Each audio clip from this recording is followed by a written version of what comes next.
That's one of the things that we're looking at. Shall we kick off? Yeah. Go ahead. So, for start, just to introduce us as a company, Fourth Platform Consultancy, set up a few years ago, was originally a consultancy vehicle for delivering disaster-tolerant VMS support. And over the last couple of years, we've managed to now become owner of all the technology that the disaster tolerance solutions used. And we now support all that technology going forward. This means, we have a number of general OpenVMS system management tools we're supporting, and we're happy for any client in the to use those tools. So not just for disaster tolerance, because they will do things. And the key one of that is a product we call iAMServers. And I'll now give the history lesson on iAMServers. So iAMServers was originally a product by a company called Heroics, which a lot of people in the US have heard of, Robomon. And it was mainly used on VAX and Alpha for many, many years. And it dates back to well into the mid-90s and probably a bit earlier. Yes, I can remember being in sales in 1994-3, and it was a very common product, that third-party monitoring product that a lot of customers used.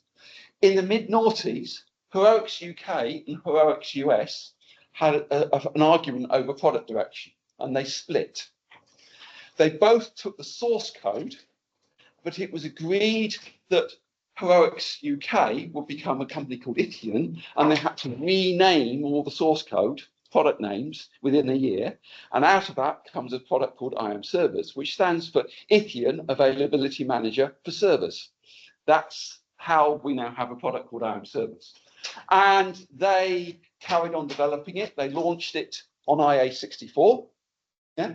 And Heroics US then suddenly woke up to the fact that they needed a bit of development of the VMS solution, and all the VMS developers were now in Heroics UK or Ithian. And so all the development that happened on VMS for the Heroics Robomon was actually done by Ithian. So we have a very good understanding of what went into Robomon, yes, and which became a product called EQ, yes, and then eventually died. But we have the iAMServers. And this is what we now have and are supporting going forward. We are pretty certain Robomon and iAMServers are still 100% more compatible. If anything, iAMServers is not compatible with Robomon rather than reverse, because it's got a superset of collections and other things. So iAMServers is more functional now, particularly around IA64 and some of the data stats that are now available. But effectively, therefore, any customer who has Robomon and is still using it, we can support them. Yeah. We have taken a decision: we will not produce any code for any release of VMS that is not VSI based. Yeah, because it's just too many operating systems to worry about and support. We can provide old releases of iAMServers dating back that goes support version 6 and forward. So if a customer has it, we can give you that sort of thing, but we won't patch them. It's as is if those customers are interested. So that's the background. So what is iAMServers? It's fundamentally a highly customizable 4th generation language for monitoring systems. It allows you to suck data in through statistics domains, analyze that through some rules, generate alerts on that, and then spit alerts out and then take actions on it. And we'll come back to talk about that in more detail. It can also collect performance data if you want it. It hasn't been updated, that side of it, for a long time, but it's there. It can extract out of opcom messages and generate alerts and things from that. So it's a very functional piece of code for monitoring a VMS system and taking alerts and doing things with it. And so that's what it's designed to do. So what's available today? Well, I said we have iAMServers 8.2c SP8, and that's the production release available on Alpha Titanium today, and that is fully supported on VSI VMS releases. We can put it on VAX. It's never been supported for a while, but I said there is a version that sits on VAX for it. We are also now in beta on 8.3. 8.3 is our version, which is x84 compliant. 8664 compliant. It's fully supported. It works. And we know it works well because once I got it compiling and working on x86, I stuck the DTCS rule set at it. Itian always said that the DTCS rule set is the most complex rule set they've ever seen for iAMServers, and it just worked. I had not a single fix to put in once I got the code working. So I'm fairly confident this thing is working well. As I say, we announced the beta in September. I'm not yet certain when we're going to go production. I'm not going to commit to production at the moment. A little bit depends on feedback and what we get on testing, but that's there. We've also moved the install kit to PCI from there's a few other bits and pieces I put in doing the port. I've now got a lot more dynamic ability to turn on dynamically a lot of the rule logging and a lot of the debug logging for us. So if customers are having problems, you don't have to restart the problem. We can just enable it and see what the engine spits out underneath. The rule logging is really helpful. It was a feature that was in Windows that had never been ported to VMS, which made it very difficult to debug rules without writing lots of log statements. You can now just turn debug and it just tells you as it works through the rules what's going on. There's more work to be done on that, but it's now there and available. So what is an iAMServers rule? The basic structure, you have a rule with a name. You tell it some rule to be data collected during that process, and that can be implicit and explicit, and we'll come back to that. There's a schedule against it, and that schedule can be highly complex or simple, like run every 10 minutes, or it can be run this at 6 o'clock on Mondays, Wednesdays, Fridays, never at weekends, and don't do it on bank holidays. And I'll declare bank holidays in a separate set of rules. So you've got a really complex ability to schedule things. A bit like batch, but it's just a series of interval commands and commands. So all the scheduling is done for you effectively. You don't have to worry about it. And it's always a problem if you're writing DCL and stuff. You spend a lot of effort doing scheduling. If you want it's there. The next thing is the condition statement. The condition statement is all about what fulfills a set of conditions or not, and we'll come back to that. And then you have a series of actions which we'll work at. But the basic premise of the tool is you can take an action, might run a command file, send an email on various when conditions are met and things. And we'll come back to look at that in due course. And we're going to look for each of those elements in more detail. So, available statistics. There's two forms of statistics in the engine. There's what we call scalar statistics, sysgen parameters, single odd values, or whatever you want. Memory usage stats is a good example of single point statistics. And then you've got what we call enumerated statistics, where there are multiple entities, like processes on the system, and therefore you go through each process looking for something, or multiple disks go through each disk. Cluster nodes, jobs, queues, other ones. There's a variety of them. And you've got the ability to select, when you create a rule, what you want. So you can say, I'm only interested in ACP processes, and that the rest of it's filtered out. So you can zoom in very quickly on things you're interested in the condition statement. So you don't have to scan everything. The rule engine decides what you want, and you can give it a good example. So I'll put some in. So that's the statistics. You then, I said, had this complex scheduling system. If you can't work out a schedule that fits all those options, I'll be very surprised. Note you've got exclusion as well with an E. So not only can you include times, you can then exclude things. So you've got this ability to do this two elements of rules. And so you can dates, whatever, however you want. It's a pretty comprehensive scheduling environment as well. And that just means on that schedule is when things run. The rule does a collection and then analyzes what's going on. As I talked about the collection statement, the condition statement, this provides the actions that will be invoked. If it's a per entity, enumerated domain, it's per entity. So if I want to say processes that are computable, processes. We have more than 5% of the processes that are computable on the system. Processes common percent. I will then get an alert because we now have a high compute queue. More than 5% of the processes on the system are computable. And I can take actions on that. I can email, generate alerts. So that's the sort of scalar example, processes. Then we've got this one, the device statement, which says, I'm interested in any devices that have less than 750,000 blocks free. Yeah, generate them. And the reason you have a couple of things here, write lock, you're not interested in write protected devices, so devices that are not write locked, false. It's a one true. So and devices that are obviously mounted, not interested in unmounted devices. And that will be done for each element in an enumerated domain. So you only get the alert for the ones that match that condition. So you won't be. It will just, if it's not matched, you get nothing. Yes, in the rule engine. Yeah. So it's filtering already for you what you need to do. Yeah. Any questions, by the way? Feel free to come along and speak up. So then we have actions. Actions are always based around how the condition value is computed.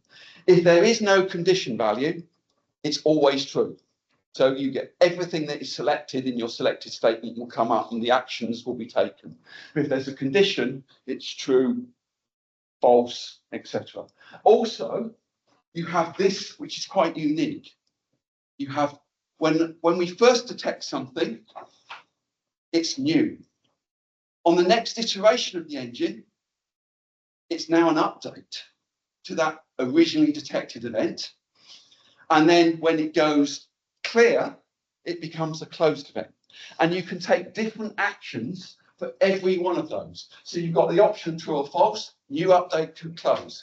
And you can write your rules to do anything any way you want. So you can just take actions always true, and also for new actions, update actions. A good example is you can escalate problems, for instance, with updates. So you might decide something, a ping, if I can't ping a server for 5 minutes, I'm not worried, I'll set it to level 1. I mean a level 3 severity problem. 10 minutes, I want that now to be level 2. 20 minutes, I want it to be level 1. And that's just by detecting the different things. You can do different things in your updates and things. So you've got the ability to escalate and do things like that, or change what the actions occur over time based on what's going on. You write all this yourself when you write rules. I will come on, there are a standard set of rules in due course, but this is the functions you get. Out of the box, you just write. So what are those? After a close action, does that make it eligible for a new action? Yeah. After close, yeah. Once it's closed, if it then refires next time, but it's important that cycle goes through to understand that, because it's really useful to close off problems, and the event viewers and things will allow you to close off and de-escalate problems. Yeah. So what are the actions we can do? Well, for a start, there's a whole set of if-then-elses you can do. So a good example where we use if-then-elses in our rules we generate is when we're doing disk space. If we hit one threshold, we generate errors at one error level. If you then start, space gets even worse, we now start escalating and can be taking different actions. So the if-then-else gives you within the rule the ability to take different actions according to what the severity of the problem is or what you're detecting. Highly flexible. We can write an event log message, which is the event that's a very particular format in a very particular file, events, which we can handle and do further things with and forward into all sorts of other management entities. I've never had one we've not yet been able to forward our events into. That's a challenge I'm waiting to someone to fulfill or not fulfill, but it's always been done. Just write a straight log message to a log file or a terminal or whatever. But that means if you want some of the modern tools which can scan logs to pick up problems, you can just dump it into a log file, use another tool to pick that information out.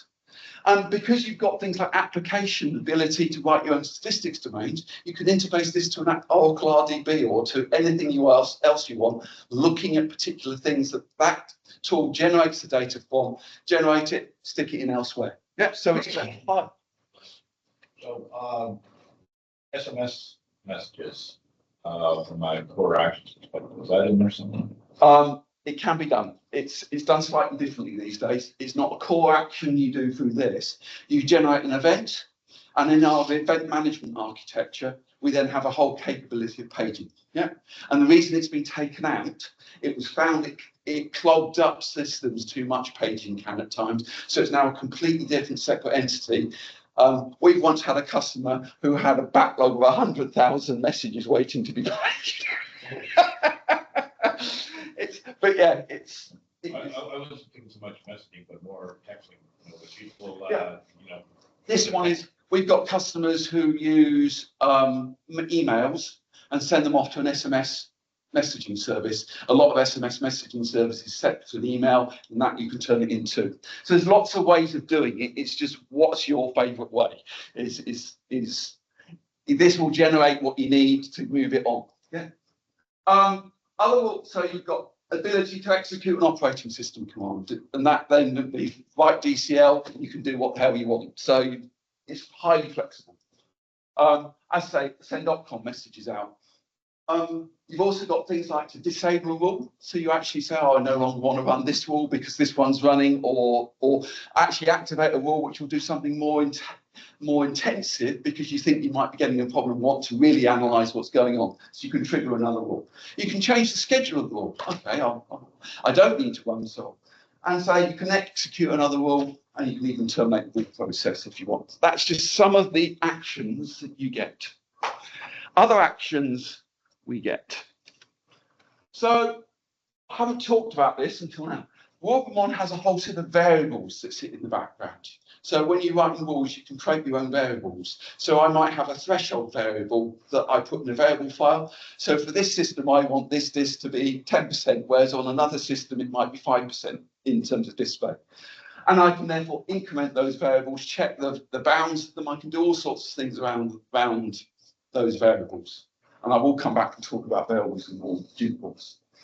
I can manipulate files. I can copy files, remove files, delete files, close a file that the engine's using. So I've got a number of things I can do with action. That's sometimes used if you're writing log files out. At the end of action, you want to close the log file to make sure other systems can pick the log file up. So, because WorldCommand by default, when you're writing a log, just keeps the log files open. So the reason there's a close statement in there, it will close the file, and the next time you open it, it will reopen the file and trigger it.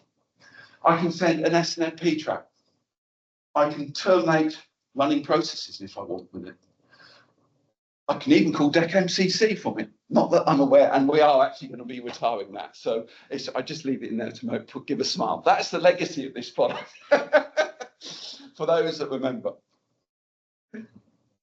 So it's pretty comprehensive in what you've got in there. So let's talk a little bit about variables. This is another power of the thing. So all data that you pull in from your data domains is just a variable once you're in the engine. But you can then create your own variables to do other things on them. You can have variables which are the scalar, as per we talked about, where single entity, or you can variables which are entity based. So you have a different value for each entity. All possible. Variables by default are stored in a variable file, and they persist across the restarts of the engine. So they can often contain your configuration information you want, and you pull it in. So variables can be written by some rules, right by others, and when we do things like that in our DGCS tools. The other thing they have is this is what we call a level and context. And there's 9,999 levels, like 98, because level 99 is known as the wildcard level. And that's, if you, let's say, I want to have a disk, and you want to have different conditions on different servers for that disk, or looking for different processes, you can set, by using clever leveling, you control what matches first on different systems. So I can say on this, all disks will be 5%. On this system, all disks will be 10%. But I want 2 disks to have 2%. If I match the disks first by name and then by node name by different leveling, you can get this cascade of matching your thresholds. Yeah. So again, you've got this really clever way, very complex. If you're not, you can get very lost in it, but you can actually, it's powerful as well if you need it. There's power.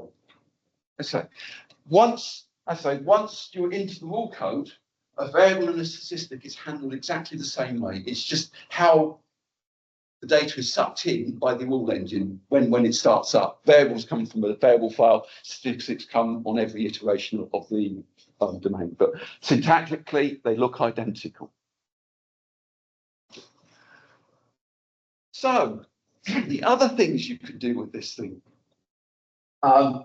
execute DCL commands to generate data statistics. So I talked about that earlier. So a good example of that, we have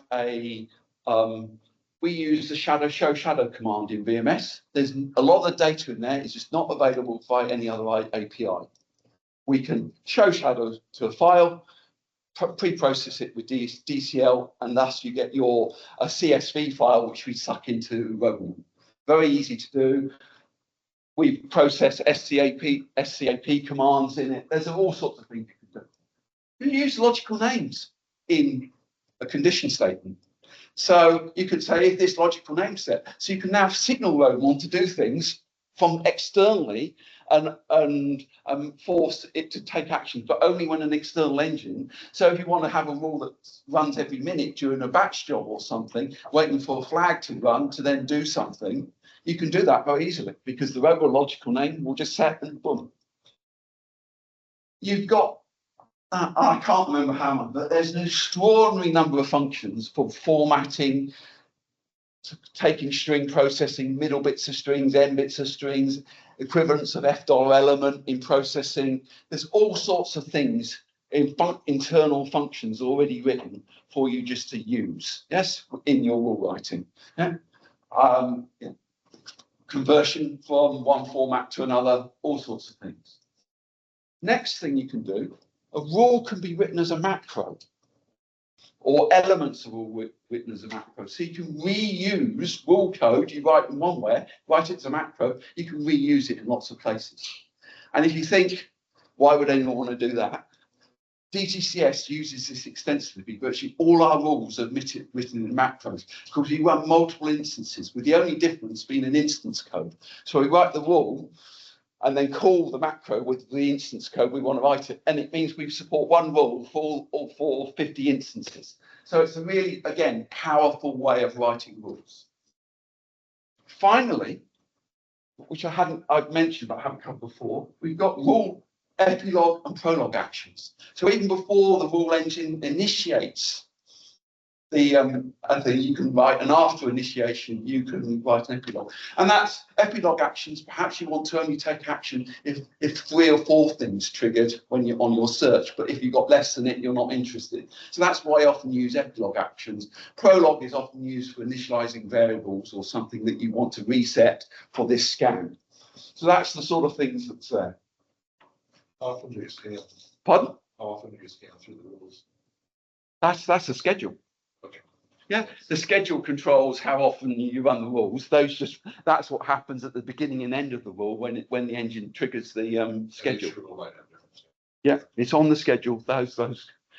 Yeah, this is effectively when the schedule runs. The first thing that gets run is the epilogue action. Then it collects the data, and then at the last thing it will invoke is the prologue action gets invoked at the start. Collection is made, the rules are run, and then you run the epilogue action right at the end. So yeah, it's highly flexible and powerful. So that's the rule structure we've gone through. And if you're thinking, oh, have I got to write all these rules to do? No. We ship what's called the automation rule set. This is a predefined set of rules that all you need to do is with the DCL command configure. And you configure, oh, I want to monitor this queue for this job or something, and all automation will do that. So you configure this set of rules and it will just run. And there's probably about 100, 150 pre-configured rules. You can just install and then configure those rules for what missing processes are. So you don't have to go and write your rules from day one. All the rule code for that, you can go and see. So if you want to say, I've got an idea, I want to do something along this line, go and look at the predefined automation solution. And there's almost certain rule code that will give you clues as to how you might want to go forward. And with each of the automation rules, all the actions we've just about talked about, like mailing, logging, are all options in the automation rule. And you just, by setting a variable, as say, oh, I want this rule to mail this person, and it just mails it. So there's a lot of pre-configured, predefined rules in the automation rule set. So you don't have to write your own rules. You can use this. So it's a combination. And what we often find is some customers start with this, and then very quickly find they want to do things which the automation rules aren't quite there to do, and they therefore start growing their own rules as well. But you can grow it over time. It's not something you have to get it all up and running day one. This is an example disk space rule that I put for you, just to give you an idea of the sort of thing you can do. I mentioned some of this. So you've got a disk space, we call the rule disk space. We're saying run this every 10 minutes. Yeah, reasonable for disk space. Might not be. Then we're saying, right, it's mounted, it's got a capacity greater than 0, which means it's probably a real disk rather than being something funny. It's not write logged. It's not a device member of a shadow set, quite a useful one, yeah, to ignore it if it's a shadow member, if you only want the shadow master, not the members. And check for device blocks less than 20% free. So, and that could be a physical number, but I quite like the percentage. I tend to use percentages, as particularly as this got very big now. Physical numbers are a bit meaningless. So what we've got here, simple action. If the 3 blocks is actually less than 10%, we're going to actually generate a critical message. Yeah. Otherwise, we generate the action, always true. We log a message saying the volume's low. So you've got 2 different actions. I also now have an action in the same rule. Every time it's new, I'm going to attempt to tidy on that disk. And so I've got written a conf file called disk space low. It gets invoked, giving it a number of bits of information, which means that command file can go off and actually do a tidy operation on that disk that you've write. So that's completely for you to write what you do, but the command file's there. Yeah. So at least you've got close action is just again noting that we put it in the log file and say it's now good. So if you've got other people picking up that log information, it can be used. And another example is an airplane log action. Here's one I wanted to say, right, we found a number of disk space issues, and I didn't actually check the action count on there, but we mail off to a particular user. And there's an example of a mail action. Simple to do.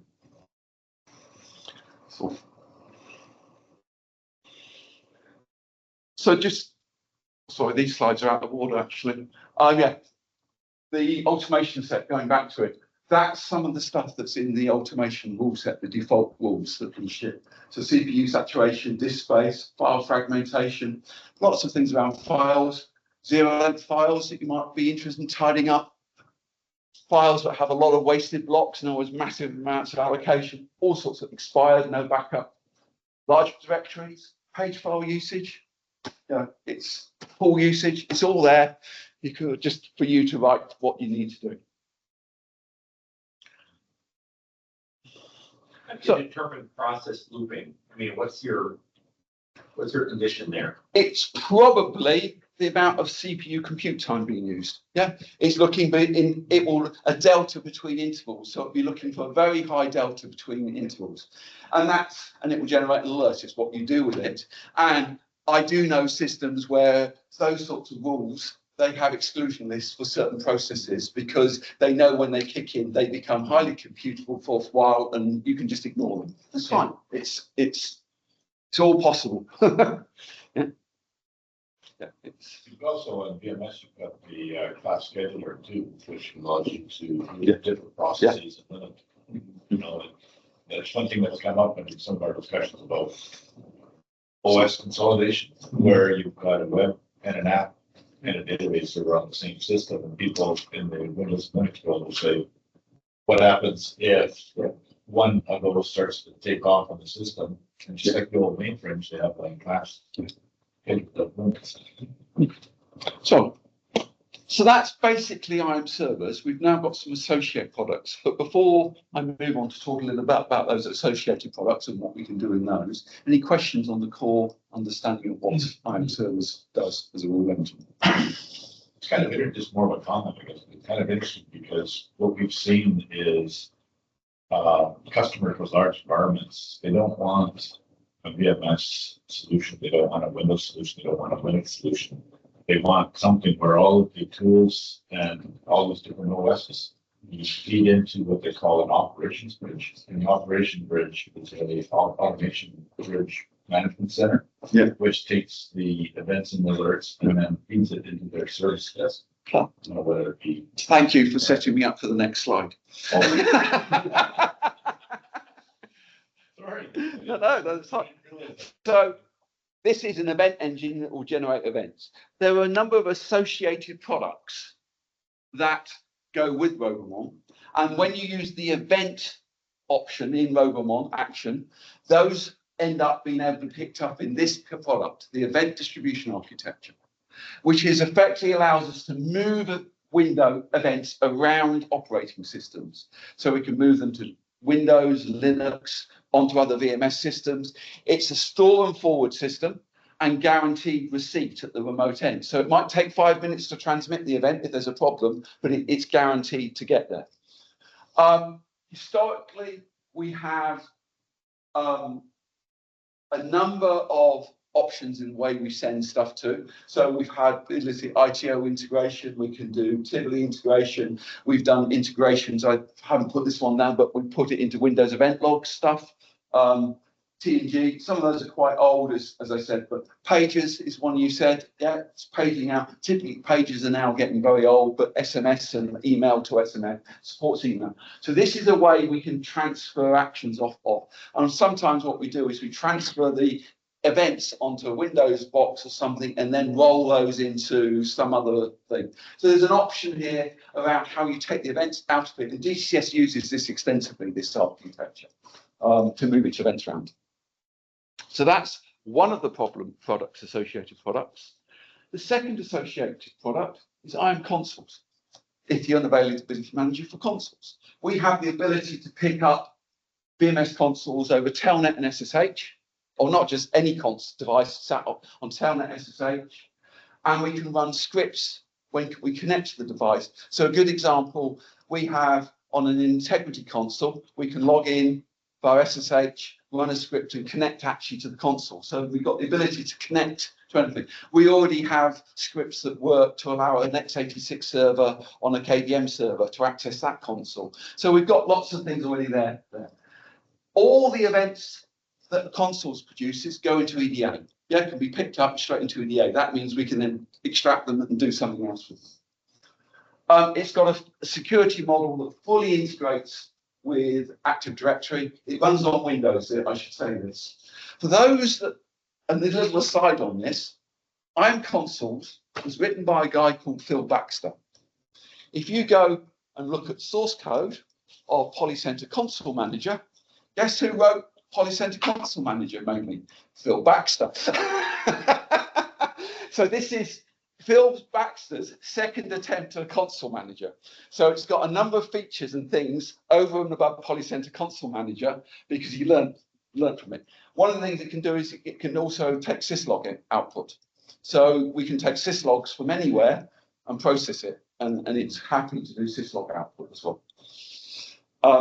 And when you want to access the console, it gives a nice little GUI, and the GUI looks like this, and we can go straight in. You just double click the console here, boom, you're straight into it, and you've got it. And all that is security logged. So the important thing, everything going on those consoles is logged, stored away, which is what a lot of security departments want.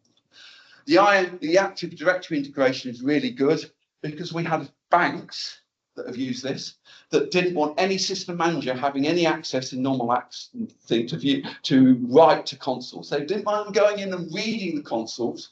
So they had a break glass technique, which effectively put, when the system managers broke glass, they got escalated into a higher Active Directory groups, yeah, and thus they could gain the full access to the consoles. And because it's all logged, the security teams could know exactly what the system managers do. It's a really nice product. And it's got full console failover. So actually you can have two engines and the consoles get passed backwards and forwards if you reboot the console managers, so you lose very little events. And we're supporting that and have that. The final bit of the product solution set that we're supporting is something called Total View. And this allows us to roll all those events up that we see, generate, and you can get a nice little view of what's going on, an example of things. And we set this out as system events, storage events now. But this again can be completely user configurable to how you want to it. So another example, you can create application teams and have application events coming in and have different windows which will for different applications. Yeah, and you can feed those off to that. So there's an ordinate amount of flexibility in how you configure this environment. So that would be the single pane of glass. Yeah. Kind of thing, right? That's what a lot of people refer to. Yeah, but it's an easy event for operators to see, and they can nicely see when things come in, yeah, or don't. And this is actually our DCCS event viewer that we use, and we do things like have health monitors to tell you who monitors the monitor. Is always the question. That's who monitors the monitor. In the closed events, there should always be a top line called the health line, which says our monitors are running, because that will just slowly escalate down out of time if it disappears. Yeah, there's lots of things you can do. So, in summary, we have iAMServers remains available. It's really Robomon, but I can't call it Robomon because I don't have the rights to that name. We have versions available for all the releases of VMS today that we can support on VSI. And we're out here and we're supporting it and we're actively developing it. As you see, we're putting new features in. I've got more work to do to put more features of x86 system gen parameters in. I haven't done that yet, but there are, yeah, we plan on really taking this forward and supporting it. And love to have customers come on board with us. So, any questions? So one thing that has been around for 20 years is, it doesn't matter whether it's CA or any of these other products, is you get the events and the processing and the rules and all that kind of stuff. But then you've got to take it from there and get it into ServiceNow or get it into one of the service desks. And that's always a lot of customization. And where I see value in the future is being able to say, oh, here's these events and alerts. You want to send it to ServiceNow? Here's, we've got a basic thing in place. That probably does it. SPI does it. The SPI sends it to syslog, sends it to data. Everybody gets syslog, it's actually sending it right into an queue on ServiceNow or right into a, so that, because this is good, but then that event's got to be assigned to a group. Give us time. We only got access to this. I'm quite honest. We only got access to the source code in April this year. Okay. So this is really, really new in terms of, in that time, we've done the x86 port of EDA, VMS, we've got everything recompiling, and we've had to do quite a lot of work just to get to the point we are. Once we've got out the door and got DGCS running on, and that's our next priority, which you'll hear more about this afternoon when I talk about that, we will then come back and I've got a colleague who I think will be doing in due course, joining us, and will do with ServiceNow is particularly something I'm very interested in. And he's a programmer and doing ServiceNow. I'm not going to promise a date on it, but I'm aware we need to put a ServiceNow integrator for EDA. That's probably the most important integrator to have out that's not in the product. It's just going to take time to get all these things in place, But that's one of the things I really want to do because it's missing from the product. I'm very happy to admit it. Yes, I can't guarantee it today, but you can do it through log. Splunk might be us writing a log, picking up through Splunk and then into ServiceNow, because I'm quite sure Splunk can talk to ServiceNow. So there are ways of doing it. It's intermediate products. It would be great to have a direct feed. Yeah. Yeah, and I'm really glad to hear you're saying that, because that's always been, customers will buy like CA products, whatever, right? And then they spend 2 years integrating all those events versus trying to get them into their, service desk. And EDA is very good at design for exactly that purpose. So it's got the ability to say, I only want to put the new actions into ServiceNow. I don't want to put updates, or I only want to put new update actions in and every 100th update. So I don't overflood ServiceNow. It's designed, got some real capability. Right. You're not just opening the floodgates for Opcom and just dumping Opcom in there. You're sending stuff that's been scrubbed through this, and if it's an important alert, then we send it. Exactly, and that's what EDA will do. And it's got a similar rule language in EDA to filter out what you want and what you don't want, and that's a really important feature to be able to do it. And yeah, it's just, and the problem is every customer on that is different. But one of the things I didn't talk about, all events have classes and subclasses. And you can use that to drive particular events to a particular team. So if you're doing application monitoring, you can set your classes and subclasses up for those particular application teams, so that when you come to push them, you've immediately got, oh, well, it's class this, so it must go to that application team. So you can actually, by rewriting your rules correctly up front, you can apportion where you want at the back end things to go up and very easily split them up. So it's not just into a pool, because you've already classed the events correctly at the generation point. You can now force that event to the right team straight into their queue. So it's got that sort of classification mechanism which allows you to go forward. Well, this is perfect, because one of the things we did, it's going to go about 8 years ago for House of Commons and the federal government, was we talked about this proactive management type thing. So it's part of the small team that we worked with their different groups, and we came up with the next gen, for lack of a better term, we called it monitoring as a service, MAAS. So it's kind of, but it wasn't platform specific.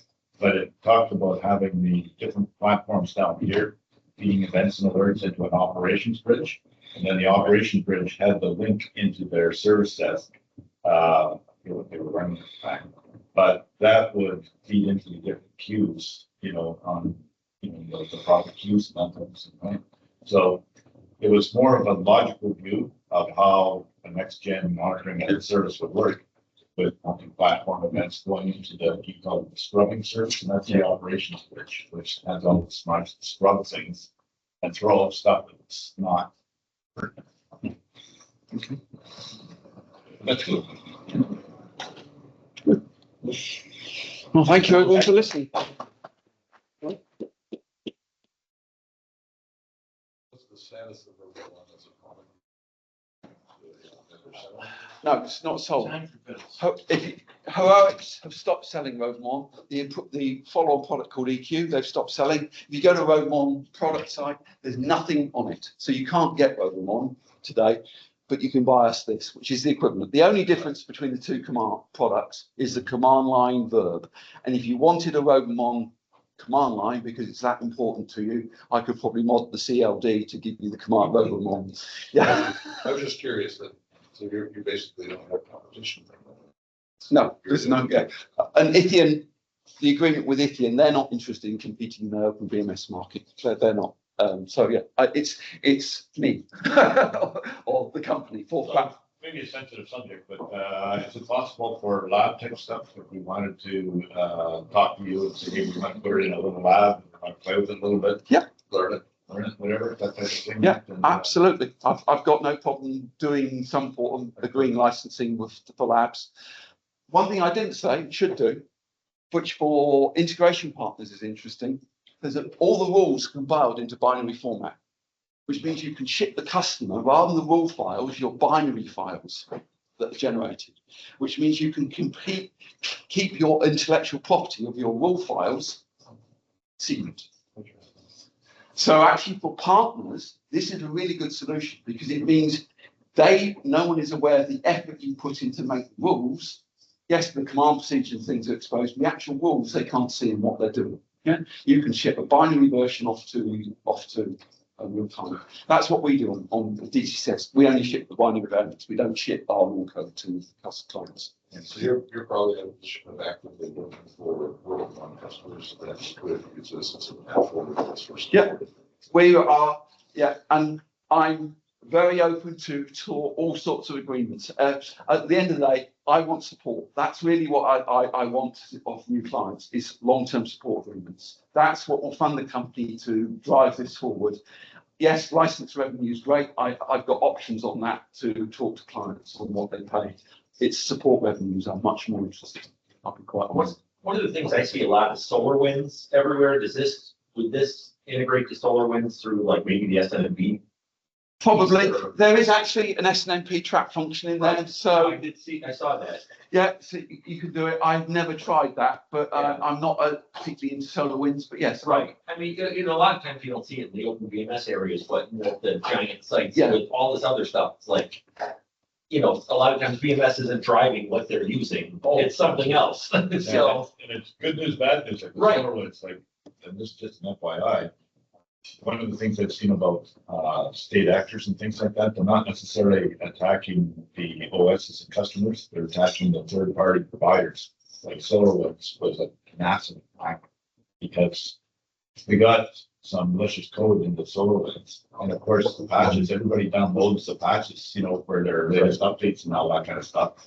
So it basically comes into the back door. I think CrowdStrike has been the big wake-up to calls that active pulling patches into production environments is a highly dangerous thing. They should go into test beds. This security departments now have a big red face over this automatic downloading through CrowdStrike.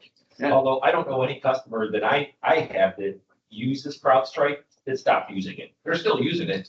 Yeah, well, and that's the challenge, right? It was a wake-up call in the whole. Right. Not just running things into production, Right. making sure you do it. Right. But if you get it and develop, that's actually a kind of a worse thing. Because if you get malicious code into the development code, Yeah. it gets compiled, blah, blah, blah, Yeah. and then it gets rolled out into production, right? Right. So, Yeah. but it was a wake-up call. Crazy times. Yeah. Thank you. No, it's- That's our presentation. So yeah, love to talk to folks. Yeah. Yeah. Mm.